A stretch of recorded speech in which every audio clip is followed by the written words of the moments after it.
সবই হলো কীর্তন। এর মধ্যে যে রতন আছে সেগুলোই কীর্তন। লেভেল কীর্তন তো সবাই করে, কিন্তু এর মধ্যে যে অর্থ আছে সেটাই আস্বাদনের বিষয়। তাহলে এখানে কি বলছেন?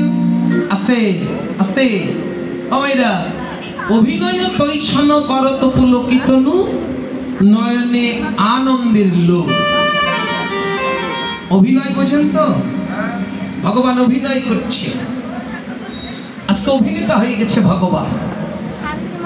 কার অভিনয় করছেন? রাধা না, ভগবান নিজেই শুধু অভিনয় করছেন না।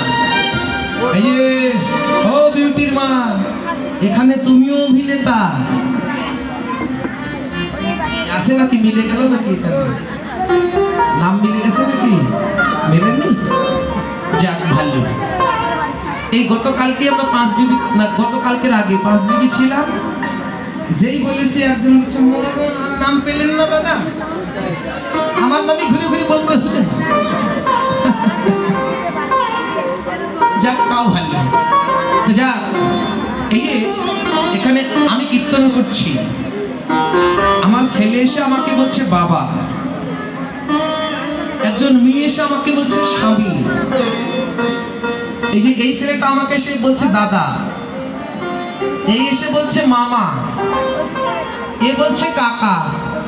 তাহলে ব্যক্তি একটাই, বিভিন্ন জনের কাছে বিভিন্ন পরিচয় অভিনয় করছে আপনি আমি। ক্লিয়ার?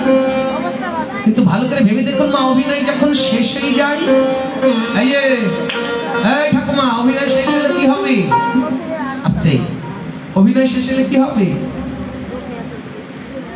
বলো হরি? কখন শেষ হয়? ছোটবেলায় একদিন যাত্রা করেছিলাম, জানেন? যাত্রা বোঝেন তো? যাত্রাও বোঝেন না?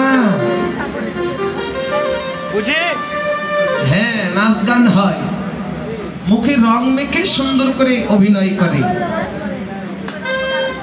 আমি অভিনয় করছি ছোট্ট একটা ছেলে, নাতি, আর আমার বাবা অভিনয় করছে আমার এগেইনস্টে।